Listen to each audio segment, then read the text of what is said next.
ఓం సాయిరామ్. సమర్థ సద్గురు సాయినాథ్ మహారాజ్ కీ జై. ముందుగా మన సాయి కుటుంబ సభ్యులందరికీ నమస్కారం అండి. అందరూ కూడా సుఖంగా, సంతోషంగా, ఆరోగ్యంగా బాగుండాలని మనస్ఫూర్తిగా కోరుకుంటూ ఈరోజు వీడియో మొదలు పెడుతున్నాను. ఇక ఈరోజు వీడియోలో బాబాగారు ఏం చెప్పబోతున్నారు అంటే, తల్లి, ఆలస్యం చేసే కొద్దీ చేజారిపోద్ది, తక్షణమే ఈ నిధిని తాకమ్మా, 100 జన్మలకు సరిపడా ధనం చేరుస్తా అని చెప్పి బాబాగారు ఈరోజు ఒక గొప్ప సందేశాన్ని మనందరి కోసం తీసుకొచ్చారండి. బాబాగారు ఏం చెప్పాలనుకుంటున్నారో, మన జీవితంలో ఆలస్యం చేసే కొద్దీ చేజారిపోయే కొన్ని అవకాశాలు ఉన్నాయి. కాబట్టి బాబాగారు ఏం చెప్పాలనుకుంటున్నారో, మన జీవితంలో 100 జన్మలకు సరిపడ ధనాన్ని చేరుస్తున్నారు. నిజమైన ఆనందం మనకెక్కడ దొరుకుతుంది? ఇప్పుడు బాబాగారి మాటల్లోనే తెలుసుకుందాం. తల్లి, నీలో మంచితనం ఎంత ఉంటుందో భగవంతుని మనసులో నీ స్థానం కూడా అంతే మంచిగా ఉంటుంది.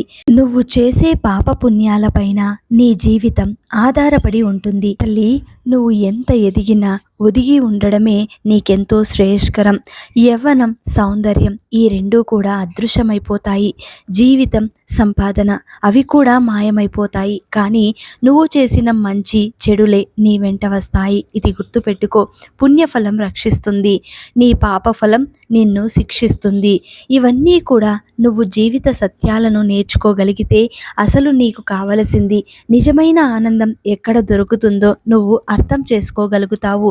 జీవితం నీది, కష్టం నీది, గెలుపు ఓటమి కూడా నీదే. పడితే లేవవలసింది కూడా నువ్వే, బాధని భరించాల్సింది నువ్వే, ధైర్యం చెప్పుకోవాల్సింది కూడా నీ గుండెకు నువ్వే చెప్పుకోవాలి. తల్లి, దైవబలం, దైవానుగ్రహం ఉన్నంత వరకు విజయలక్ష్మి తోడుగా ఉంటుంది. అందుకే దైవాన్ని ఆరాధించడం, ప్రార్థించడం మరవకూడదు. ఓ చిన్న ప్రార్థనతో, నామ సంకీర్తనతో రోజును ప్రారంభించాలి. అప్పుడే నీ జీవిత ఆశయాన్ని నువ్వు గుర్తుపెట్టుకొని పట్టుదలతో ఏదైనా సరే సాధించగలుగుతావు. ఆ భగవంతుడి కృప నీకు ఎప్పుడూ ఉంటుంది. ధర్మాన్ని ఎవరైతే రక్షిస్తూ ఉంటారో వారు నన్ను కోరినా కోరకపోయినా నేను సదా వారి పక్షానే ఉంటాను. అలాంటి వారే నాకు ప్రియమైన భక్తులు. ప్రేమతో ఎవరైతే నా నామాన్ని ఉచ్చరిస్తారో వారిని నలుదిశలా కాపాడుతూ వస్తాను. నా సచ్చరిత్ర ధ్యానం చేసేవారు రోగ విముక్తులవుతారు. ఇది నా మాట. ఎవరో ఏదో అన్నారని ఎవరి గురించో నువ్వు తప్పుగా మాట్లాడడం కన్నా ఈ సాయిని ఒక్కసారి తలుచుకో. సాయి ధ్యానం చెయ్యి. సాయిని ఎప్పుడు గుండెల్లో పెట్టుకో. నీకు సాయి రక్షణగా ఉంటాడు. తల్లి, నువ్వు స్నానం ఎందుకు చేస్తావు? స్నానం చేస్తే అలసిన దేహాన్ని శుభ్రపరిచి నిన్ను హాయిగా ఉంచుతుంది. మౌనం నీలో కోపాగ్నిని చల్లార్చి నిన్ను మనిషిని చేస్తుంది. ధ్యానం నీ అంతరాత్మను శుద్ధి చేసి దైవ మార్గాన్ని చూపిస్తుంది. అందుకే ఎప్పుడూ కూడా ఈ సాయి మార్గాన్ని ఎంచుకో. తల్లి, ఒక్క మాట గుర్తుపెట్టుకో. 1000 గోవుల మంద ఒకే చోట ఉన్నా కూడా దూడ ఖచ్చితంగా తల్లిని వెతుక్కుంటూ ఎలా వెళ్ళగలదో అదేవిధంగా మంచి, చెడు, పుణ్యం, పాపం, మనం చేసే కర్మఫలాలు కూడా అలాగే మనల్ని వెతుక్కుంటూ వస్తాయి. కాబట్టి నువ్వు ఎప్పుడు ఎవరి పట్ల ఏ విధంగా ప్రవర్తించాలి అన్నది నీకే వదిలేస్తున్నాను. ఎందుకంటే ఆవేశంలో, ఆపలేని క్షణికోద్రేకంలో మనం చేసే చిన్న తప్పు జీవితాన్ని మార్చేస్తుంది.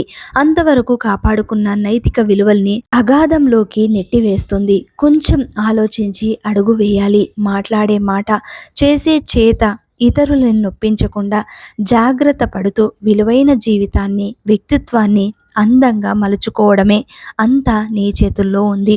ఒకవైపు నీకో సమస్య ఉందని చెప్పుకుంటే నిన్ను చిన్నచూపు చూస్తూ నీ బలహీనతను ఆధారంగా చేసుకుని నిన్ను వాడుకోవాలనుకునే మనుషులున్న సమాజం మనది. రెండో వైపు మంచితనంతో సహాయం చేస్తే సమస్య తీరాక చేసిన సహాయాన్ని చిన్నదిగా చూసే మనుషులున్న సమాజం మనది. కాబట్టే ఎవరితో ఎలా మసులుకోవాలో కాస్త జాగ్రత్తగా ఉండమని నీకు హెచ్చరిస్తున్నాను తల్లి. నాకు తెలిసిన జీవితంలో నటన మాత్రమే కనిపిస్తుంది. ఎవరి అవసరాలు వారివి, ఎవరి స్వార్థాలు వారివి. అవి తీర్చడానికి ఒక మనిషి ఉండాలి. అంతేకాని ఆ మనిషికి విలువ ఇవ్వరు. నటించే మనుషుల మధ్య ఆటబొమ్మగా ఉండిపోవడం కన్నా ఒంటరిగా మిగిలిపోవడం ఎంతో ఉత్తమం. మనసుల్లో కల్మషం లేని వారు మన ముందైనా వెనుకైనా ఒకేలా ప్రవర్తిస్తారు, మాట్లాడుతారు. ఒంటి నిండా విషం నింపుకొని ఉన్నవారు మన ముందు తీయగా, మన వెనకాల చేదుగా మాట్లాడుతారు. కానీ ఒకటి మాత్రం నిజం, సింహంతో స్నేహం చేసుకోవచ్చు కానీ గుంట నక్కలతో స్నేహం అత్యంత ప్రమాదకరంగా మారుతుంది. కాబట్టి జాగ్రత్తగా ఉండాలి. తల్లి, మనం బ్రతికుండగా ఇతరులను ఏడ్పిస్తే మనం పోయిన తర్వాత వాళ్ళు నవ్వుకుంటారా? మనం బ్రతికున్నప్పుడు నలుగురిని నవ్విస్తే మనం పోతే వారంతా బాధపడతారు. బతికినన్నాళ్ళు నలుగురిని నవ్విస్తూ నవ్వుతూ బ్రతికేయడమే జీవితంలోని మాధుర్యం. ఇది గుర్తుపెట్టుకో. ఎంత నలిపినా దాని విలువ ఏ మాత్రమో తగ్గదు. మనం మంచోళమైతే ఎవరు ఎన్ని నిందలు వేసినా మన విలువ కూడా తగ్గదు. అదే డబ్బుకున్న విలువ, మనిషికి ఉన్న విలువ. ఆకలితో ఉన్నప్పుడు దొరకని అన్నం, అలసిపోయినప్పుడు దొరకని నీడ, దుఃఖంలో రాని బంధాలు, కష్టంలో రాని స్నేహాలు, చనిపోయిన తర్వాత చూపించే ప్రేమ అన్నీ కూడా వ్యర్థమే. ఇవి గుర్తుపెట్టుకో. నీ మనసులో ఎలాంటి కల్మషము లేకుండా ఎంతో ఆనందంగా నువ్వు జీవించగలుగుతావో అప్పుడే నీ సంతోషం ఎవ్వరూ కూడా లాక్కోలేరు. ఎవరైనా నిన్ను చూసి నీలా ఉండాలి అనుకునేలా బ్రతకాలి కానీ నీలా మాత్రం ఉండకూడదు అనుకునేలా బ్రతకకూడదు. తల్లి, ఈరోజు నీ జీవితంలో గొప్ప సంపద రాబోతుంది అని చెప్పాను. మనుషుల్లో మార్పు ముందుగా రావాలి. అప్పుడే నువ్వు కోరింది ఆ భగవంతుడు టన్నుల కొద్దీ ఇస్తాడు. అది 100 జన్మలకు సరిపడ ధనాన్ని కూడా అందించవచ్చు. ఏది ఏమైనా అంత నీ చేతుల్లో ఉంటుంది. అది నీ అదృష్టం కొద్దీ అనుభవించవలసిన సంపద అని కూడా అనుకోవచ్చు. తల్లి, పరిస్థితులని అర్థం చేసుకుని బ్రతకడం తప్ప వేరే మార్గం లేదు. ఎందుకంటే మన జీవితం మనం కోరుకున్నట్టు ఎప్పుడూ ఉండదు.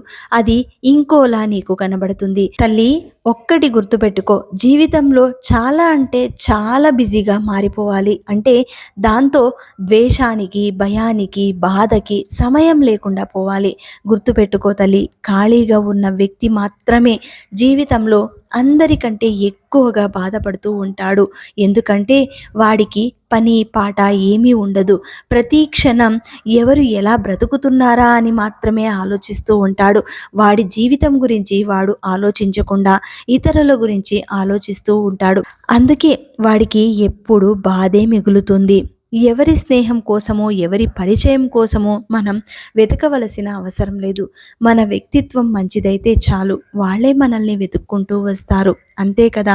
బాధలను ఓర్చుకుంటూ, బాధ్యతలను నెరవేర్చుతూ బయటికి ఎప్పుడు నవ్వుతూ బ్రతికే గొప్ప జీవన నటుడు ఎవరు అంటే మధ్యతరగతి మనిషి. ఒక్కసారి ఆ మధ్యతరగతి మనిషి జీవితంలోకి నువ్వు తొంగి చూడగలిగితే అతను పడే బాధ, ప్రతిరోజు అనుభవించే నరకం ఎలా ఉంటుందో నీకు తెలిసి వస్తుంది. తల్లి, జీవితం చాలా విచిత్రమైనది. ఎందుకంటే ఎవరితో ఎవరు ఎంతకాలం కలిసి ఉంటామన్నది ఎవ్వరూ ఊహించలేరు. అందుకే ఎప్పుడు ఉంటుందో ఎప్పుడు పోతుందో అన్న దిగులు లేకుండా ఆ జీవితంపై ఎంత మమకారం పెంచుకుంటున్నారో ఈ మనుషులు. తల్లి, నువ్వు ఎక్కడ తప్పు చేస్తున్నావో గ్రహించాలనే నీకు ఈ మాటలు చెబుతున్నాను. నీ జీవితంలో సంపద కావాలి అని నువ్వు కోరుకుంటే అది రాదమ్మా. ఎప్పుడు ఆ భగవంతుడు ఇవ్వాలి అని రాసిపెట్టి ఉంటాడో అది ఖచ్చితంగా ఆ సమయానికి వచ్చి తీరుతుంది. మనిషి శరీరాన్ని ధరించినప్పుడు సాక్షాత్తు భగవంతుడైన సరే బాధలను అనుభవించి తీరాల్సిందే. అందుకే దృష్టి బాధలపై ఉంచకుండా పరిష్కారంపై ఉంచాలి. అప్పుడు నువ్వు ఎలాంటి కష్టము లేకుండా నీ కష్టానికి ఒక దారి కనబడుతుంది. ఎలాంటి లక్ష్యంతో నువ్వు ఉంటే అలాంటి దారులను, అలాంటి అవకాశాలను, అలాంటి వ్యక్తులను ఆకర్షిస్తూ ఉంటారు. అంతే, ఆ భగవంతుడు నీకు తోడుగా ఉండి అందులో మంచి అనుభవాలను నేర్పిస్తాడు. చెడు నిన్ను తొందరగా ఆకర్షిస్తుంది, లొంగిపోతే వెంటనే నాశనం చేస్తుంది.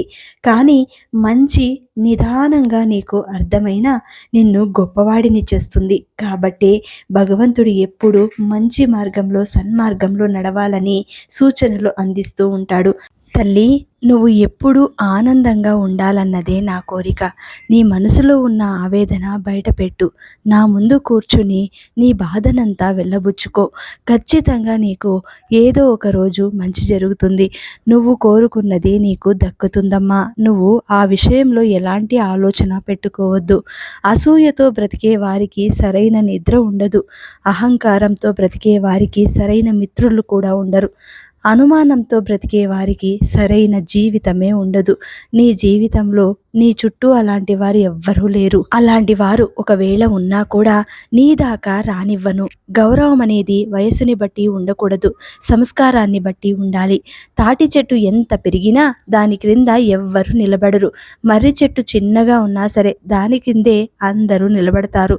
అలా ప్రతి మనిషి జీవితంలో కూడా ఒక స్థాయి అన్నది ఉంచుకుంటే ఆ స్థాయి, ఆ గౌరవమే నిన్ను 10 కాలాల పాటు కాపాడుతూ వస్తుంది. దాచిన ప్రతి రూపాయి నిన్ను ధనవంతుడిని చేస్తుంది. దానం చేసిన రూపాయి నిన్ను ధర్మాత్ముడిగా మారుస్తుంది. ధనం కాటి వరకే వస్తుంది తల్లి. ధర్మం దైవం కాళ్ళ దగ్గరకు తీసుకెళుతుంది. ఇది గుర్తుపెట్టుకో. నీకు 100 జన్మలకు సరిపడా సంపదని అందిస్తాను. కానీ ఆ సంపదని నువ్వు ఏ విధంగా వినియోగించుకోవాలి అన్నది నీ చేతుల్లోనే ఉంటుంది. ఎవరికి ఏ కష్టమూ రాకుండా కాపాడే బాధ్యత నాది. ఎందుకంటే వారు నన్నే నమ్ముకున్నారు. నా బిడ్డల పట్ల ప్రతి విషయంలోనూ నేను జాగ్రత్తగా ఉంటాను. నా బిడ్డలు కష్టంలో ఉంటే నేను చూస్తూ ఊరుకోలేను. కాస్త ఆలస్యమైనా సరే వారికి ఆనందాన్ని అందిస్తాను. తల్లి, ఇతరులు నీ గురించి కావాలని మాట్లాడే చెడు గురించి ఆలోచిస్తూ నువ్వు బాధపడకు. నీ పాదాలకు అంటిన దుమ్ముతో ఆ చెడు సమానం. దానిని దులుపుకోవాలి గాని పదే పదే తలుచుకొని కుమిలిపోకూడదు. ఇది గుర్తుపెట్టుకో. నువ్వంటే నమ్మకం లేని వారికి నువ్వు ఏంటో నిరూపించాల్సిన అవసరం లేదు. నువ్వంటే గౌరవం లేని చోట నువ్వు ఉండవలసిన అవసరం లేదు. నీ కన్నీళ్లను లెక్క చేయని వారి కోసం నువ్వు బాధపడవలసిన అవసరం లేదు. అలాంటి వారు నీ జీవితంలో ఉన్నా ఒక్కటే, లేకున్నా ఒక్కటే. బంధం తెగిపోయినా సరే నిజమే చెప్పండి. అబద్ధాలు చెప్పి నమ్మకం మాత్రం పోగొట్టుకోకూడదు. ఎందుకంటే తెగిన బంధం ఎప్పుడైనా తిరిగి కలవవచ్చు. పోయిన నమ్మకం మాత్రం తిరిగి రాదు. తల్లి, నీ జీవితంలో నీ చుట్టూ ఉన్న వాళ్ళే నిన్ను మోసం చేస్తూ, అనుమానిస్తూ, నిన్ను బాధ పెడుతూ ఉండవచ్చు. కానీ అలాంటి వారి పట్ల నువ్వు కృతజ్ఞతతో మళ్ళీ దగ్గరికి తీసుకొని లేనిపోని సమస్యలు సృష్టించుకోకు. కానీ నేను ఒక్క విషయం చెప్పగలను. నువ్వు ఏమాత్రం అజాగ్రత్తగా ఉన్నా కూడా మళ్ళీ నిన్ను పాతాళానికి తొక్కేస్తారు. నువ్వు చేసే పని నీ అంతరాత్మకు సమాధానం చెప్పుకోగలిగితే చాలు. అందరికీ నచ్చేటట్టు చేయాలంటే దానికి నీ జీవితమే సరిపోదు. ఇది గుర్తుపెట్టుకో. అద్దె ఇంట్లో ఉన్నవాడికి స్వంత ఇంట్లో ఉన్నవాడికి తేడా ఏంటంటే అద్దె ఇంట్లో ఉన్నవాడు ఎప్పుడు అనుకుంటే అప్పుడు ఇల్లు ఖాళీ చేస్తాడు. స్వంత ఇంట్లో ఉన్నవాడు ఒకేసారి ఖాళీ చేస్తాడు. మనకున్న జ్ఞానం మన శరీరానికి అద్దె లాంటిది. ఇది గుర్తుపెట్టుకో. ఒక యంత్రం చెడిపోవటం మొదలైందంటే దాని నుండి అనవసరపు శబ్దాలు వస్తాయి. అలాగే ప్రతి మనిషి జీవితంలో కూడా ఆ మనిషి పతనం మొదలైతే అతని నోటి నుంచి అహంకారంతో కూడిన తప్పులు మాటలే వినిపిస్తాయి. అందుకే ప్రతి మనిషి కూడా అసలు నీ జీవితంలో ఏముంది, ఇప్పుడు ఎలాంటి జీవితాన్ని అనుభవిస్తున్నావు, రేపటి జీవితం కొరకు ఆశపడకూడదు. ఉన్నదాన్ని చూసి గర్వపడకూడదు.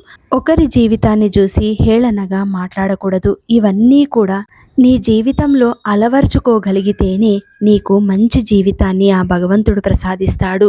దుఃఖం పిరికివాని లక్షణం. మనిషిలోని శక్తి సామర్థ్యాలను నశింపచేస్తుంది. ఆలోచన శక్తిని, జ్ఞానాన్ని నశింపచేస్తుంది.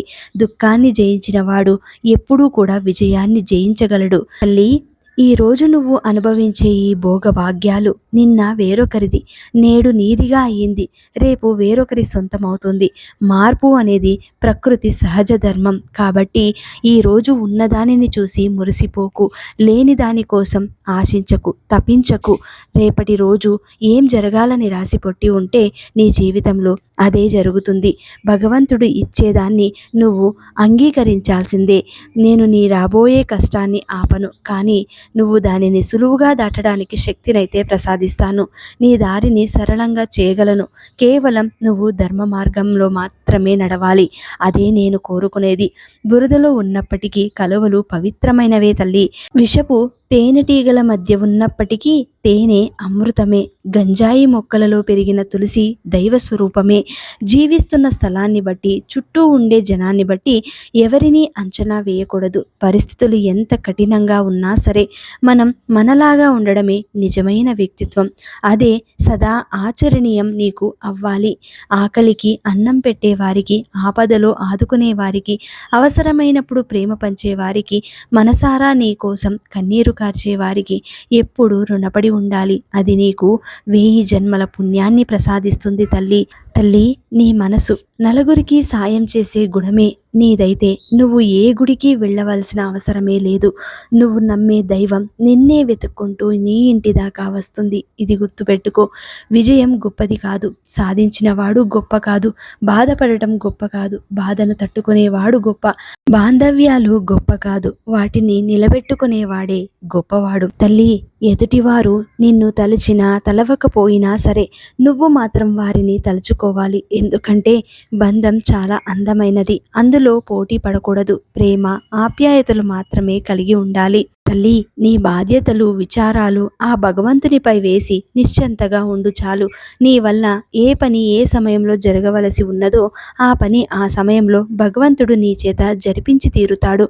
నువ్వు చేయవలసిందల్లా ఫలితం ఆశించకుండా సత్కర్మలు చేయడమే. ఎవరు ఎప్పుడు ఎలా మారుతారో చెప్పలేం. సమయం కంటే వేగంగా మనుషులు మారే కాలం ఇది. నీతో అవసరం ఉందంటే నిన్ను ప్రశంసిస్తూ, నీతో అవసరం లేదంటే నిన్ను విమర్శిస్తూ ఉండే కాలంలో ఉన్నావు. ఎవ్వరికి ఎప్పుడూ భయపడవద్దు. అందరితో ప్రేమగా గౌరవంగా ఉండి చూడు. ఆలస్యమైనా సరే ఎప్పటికైనా మంచి మాత్రమే గెలుస్తుంది, నిజం మాత్రమే నిలబడుతుంది. నువ్వు ఏది ఎంచుకుంటే అదే నీ జీవితం అవుతుంది. తల్లి, నీ సంకల్ప బలం చాలా గొప్పది. తప్పకుండా నువ్వు కోరుకున్న కోరిక నేను తీర్చడానికి సిద్ధంగా ఉన్నాను. కాస్త ఓపికతో వేచి చూడు. ఈ సాయి మీద నమ్మకం ఉంచు అని ఈరోజు బాబాగారు చాలా గొప్ప సందేశాన్ని మనందరి కోసం అందించాడండి. ఈ సందేశం మీకు నచ్చినట్లయితే శ్రద్ధ సబూరి అని కమెంట్ చేయండి. అలాగే మన సాయి బంధువులందరికీ అందేలాగా ఈ వీడియోని షేర్ చేయండి, లైక్ చేయండి. మళ్ళీ మంచి వీడియోతో మీ ముందుంటాను. అంతవరకు సెలవు. సర్వే జనా సుఖినో భవంతు.